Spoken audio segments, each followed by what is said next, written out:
नमस्कार दोस्तों, स्वागत है आपका सिविल सर्विसेज में डीसी में। आप लोगों ने थंबनेल तो देख ही लिया होगा।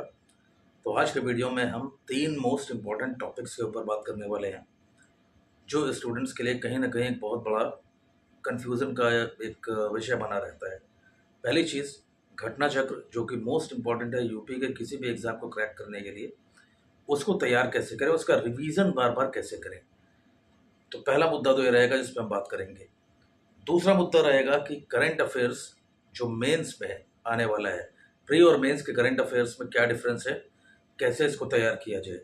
प्री में पूरा फैक्चुअल करंट अफेयर्स पूछा जाता है, एक दो क्वेश्चंस को छोड़ के, और मेंस में जो करंट अफेयर्स आता है वो एनालिटिकल होता है। तो क्या सावधानियां हमें रखनी है प्री और मेंस के करंट अफेयर्स को पढ़ते वक्त, और दोनों को कैसे हम एक साथ पढ़ें कि हमारा प्री भी तैयार हो जाए और मेंस भी तैयार हो जाए। और तीसरी जो मोस्ट इम्पॉर्टेंट बात है इस वीडियो में जो हम करेंगे वो है भारत की जो 10 सबसे बड़ी नदियां हैं उनका डिक्रीजिंग ऑर्डर, मतलब घटते हुए क्रम में उन्हें हम देखेंगे, और उन्हें याद रखने की शॉर्टेस्ट ट्रिक मैं आपको बताऊंगा।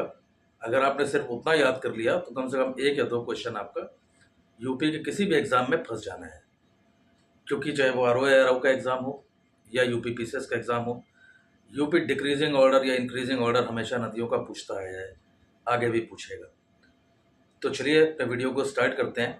बट आगे बढ़ने से पहले अगर आप चैनल पर पहली बार आए हैं तो काइंडली इस चैनल को सब्सक्राइब करें। वीडियो अच्छा लगे तो लाइक एंड शेयर ज़रूर करें।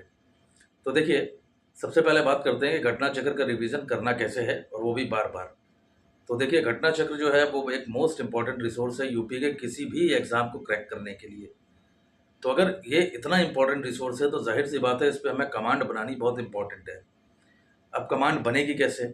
तो देखिए, इसके लिए क्या है, मल्टीपल रिविजन्स करने पड़ेंगे, 15 बार, 20 बार, 30 बार, जिससे कि घटना चक्र पूरी आपको रट जाए। बट उसको करने का एक साइंटिफिक तरीका है। ऐसा नहीं है कि किताब उठाया और रटना चालू कर दिया, तो उस तरह से घटना चक्र कभी भी आप रट नहीं पाएंगे। तो घटना चक्र को रटने के लिए, याद करने के लिए सबसे इंपॉर्टेंट चीज़ ये है कि आप क्वेश्चंस को 10, 20, 30 की संख्या में ना उठाएं। आप सीधे 150, 200 क्वेश्चन उठाएं, 100 क्वेश्चन के ऊपर ही उठाएं, और एक बार में सॉल्व करना स्टार्ट करें। जब आप पहली बार रीडिंग मार रहे हो तो आप कहीं पे भी टिक मार्क वगैरह ना लगाएं, ठीक है। सिर्फ पढ़ते जाएं और देखते जाएं कितने क्वेश्चंस आपके सॉल्व हो रहे हैं। जब सेकंड रीडिंग पे आप आते हैं तो आप देखिए, जो फर्स्ट टाइम में जितने क्वेश्चन सॉल्व हुए थे उसके साथ साथ कुछ क्वेश्चंस गलत भी हुए होंगे, और वो क्वेश्चंस इस बार भी आपसे गलत हो रहे होंगे, तो उस पर एक स्टार या टिक लगाते हुए चले आगे।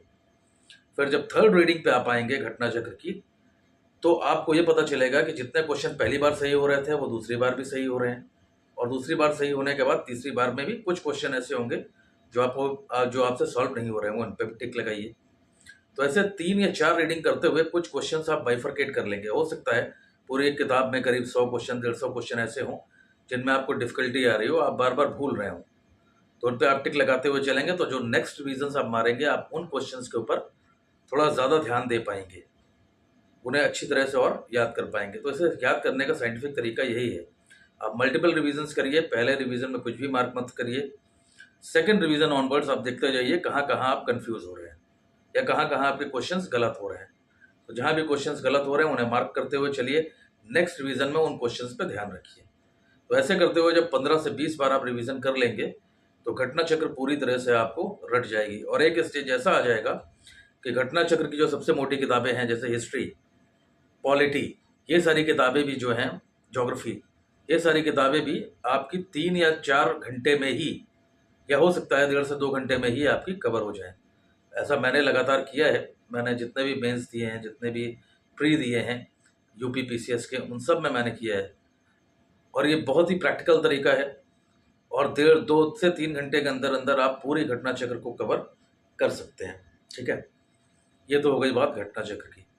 अब सेकंड बात, जो मैं करंट अफेयर्स के डूज एंड डोंट्स की बात बताने जा रहा हूँ, उसमें एक चीज़ आप ध्यान रखिएगा कि करंट अफेयर्स, जहाँ तक प्रीलिम्स की बात है, चाहे वो आर ओ का प्रीलिम्स हो या यूपी पीसीएस का प्रीलिम्स हो, तो करंट अफेयर्स प्रीलिम्स में तो लगभग सबको पता है कि कैसे पढ़ना है और क्या पढ़ना है, क्योंकि आप सभी को पता है कि 2-4 क्वेश्चंस को अगर छोड़ दिया जाए तो बाकी सारे क्वेश्चंस जो आते हैं वो कहीं ना कहीं फैक्चुअल नेचर के होते हैं। तो आपको फैक्ट्स उठा के याद करना है, और सबको पता है, या तो ये दृष्टि से पढ़ेंगे या कोई भी एक मैगजीन उठा लेंगे, क्रॉनिकल वगैरह। बट जब बात मेंस की आती है तो मेंस में जो क्वेश्चंस में क्वेश्चंस आते हैं वो एनालिटिकल नेचर के होते हैं। वहाँ पे आपको करंट अफेयर्स से अपने आंसर्स को सप्लीमेंट करना पड़ता है। अगर आपको मेंस में अच्छे नंबर चाहिए तो अच्छे आंसर्स लिखने होंगे, और अच्छे आंसर्स लिखने के लिए आपको करंट अफेयर्स को अपने हर एक आंसर में या जहाँ जहाँ भी चांस बन सकता है, आपको करंट अफेयर्स के साथ अपने आंसर्स को सप्लीमेंट करना पड़ेगा।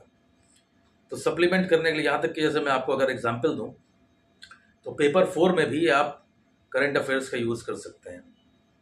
ठीक है, फॉर एग्जांपल पेपर 4 हो गया या एसए हो गया, जैसा वुमेन एम्पावरमेंट के ऊपर कोई एसए आ गया लिखने के लिए, आप उसमें लिख रहे हैं, और करंट अफेयर्स में वुमेन एम्पावरमेंट से रिलेटेड कुछ गवर्नमेंट स्कीम्स आ गई तो आप उसे उसमें उठा के ऐड कर देने वाले हैं। ठीक है, तो करंट अफेयर्स जो मेंस में आएगा वो बहुत ही ज़्यादा एनालिटिकल नेचर का होगा और एक इन डेप्थ अंडरस्टैंडिंग की डिमांड करेगा। तो जो आप फैक्ट्स याद करेंगे उससे मियरली काम नहीं चलेगा। तो अब मैं आपको बता दूं कि आपको मेंस के लिए अगर अपनी तैयारी करनी है अभी से, और मोस्ट ऑफ द लोग, मैक्सिमम लोग कर ही रहे होंगे, तो करंट अफेयर्स के लिए 3-4 सोर्सेज हैं जिसे अगर आप पढ़ें तो आपकी एक इन डेप्थ अंडरस्टैंडिंग डेवलप हो जाएगी। जैसे विजन आईएएस हो गया, थे आईएएस का परफेक्ट 7 हो गया, इसके साथ साथ दृष्टि आईएएस की बुक्स आती ही हैं, उसे आप पढ़ सकते हैं। तो ये सब कुछ ऐसे सोर्सेज हैं जो आप अगर करंट अफेयर्स के लिए पढ़ते हैं तो आपकी अच्छी खासी तैयारी इससे हो सकती है। देखिए, विजन आईएएस एक बहुत अच्छा सोर्स है करंट अफेयर्स का, बट जहाँ तक मुझे लगता है उसकी लैंग्वेज थोड़ी सी टिपिकल है, तो इसीलिए मैंने आपको 3 सोर्सेज बताए। आप तीनों में से कोई भी सोर्स अपना डिसाइड कर लीजिए, डिफाइन कर लीजिए कि आपको किसकी लैंग्वेज में आप ज़्यादा कंफर्टेबल है, तो वही किताब उठा के आपको करना है। और इसमें करना कुछ भी नहीं है, जो भी करंट आप पढ़ रहे हैं उसमें से अगर इन डेप्थ अंडरस्टैंडिंग आप साथ साथ बनाते हुए चल रहे हैं और फैक्ट साथ साथ निकालते हुए चल रहे हैं, तो प्री और मेंस दोनों का जो करंट अफेयर्स है वो आपका तैयार हो जाएगा। तो करंट अफेयर्स को लेके बहुत सारे सोर्सेज हैं मार्केट में, आप जो भी सोर्स चाहें आप ले सकते हैं और उससे अपनी तैयारी भी कर सकते हैं। देखिए, करंट अफेयर्स तो सेम ही रहने वाला है और लगभग सारी मैगजीन, सारे सोर्सेज उसी को छापेंगे, बट प्रेजेंटेशन का तरीका थोड़ा अलग अलग होगा। तो आपको जिस टाइप का प्रेजेंटेशन, जिस तरह की लैंग्वेज समझ में आए, आप उस करंट अफेयर्स को उठाइए और उसे उठा के करना स्टार्ट कर दीजिए। ठीक है, अब तीसरे पॉइंट को हम देख लेते हैं कि इंडिया में जो सबसे लंबी नदियां हैं, उन लंबी नदियों का डिक्रीजिंग ऑर्डर में क्रम क्या है।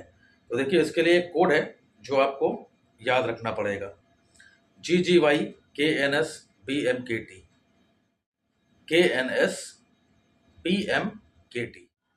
तो देखिए, पहले जी का मतलब है गंगा, दूसरे जी का मतलब है गोदावरी, वाई इंडिकेट करता है यमुना, उसके बाद KNS, के इंडिकेट करता है कृष्णा, एन इंडिकेट करता है नर्मदा, एस इंडिकेट करता है सिंध नदी, इंडस।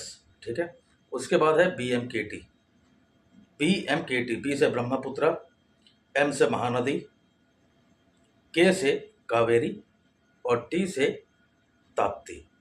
तो ओवरऑल हमारा कोड क्या बना, GGKNS BMKT। ठीक है, अगर इस कोड से आप याद रखेंगे तो एक छोटा सा कोड है बट आपको हमेशा याद रहेगा, और इस ऑर्डर में अगर आप याद रखेंगे तो इनमें से किसी भी नदी का क्रम आपसे पूछा जाए कि बड़े से छोटी नदी कौन सी है, जो यूपी हमेशा ही अक्सर ही अपने एग्जामों में पूछते रहता है, तो आप बहुत आराम से इसे कर पाएंगे। ठीक है, तो देखिए, सारे मुद्दे जो इस वीडियो में हमें डिस्कस करने थे वो हमने कर लिए हैं। अब वीडियो एंड करने से पहले बस मैं एक चीज़ आप लोगों को बताना चाहता हूँ कि यूपी PCS और RO के लिए हमारा मेंटरशिप प्रोग्राम ऑलरेडी चालू है। जो भी लोग इसे ज्वाइन करना चाहें वो इसे बहुत ही नॉमिनल, स्टूडेंट फ्रेंडली फीस के साथ ज्वाइन कर सकते हैं। मैं व्हाट्सएप नंबर अपना प्रोवाइड कर दे रहा हूँ। आंसर राइटिंग प्रोग्राम हमारे चैनल पे ऑलरेडी चालू है, उसे भी आप चाहें तो ज्वाइन कर सकते हैं।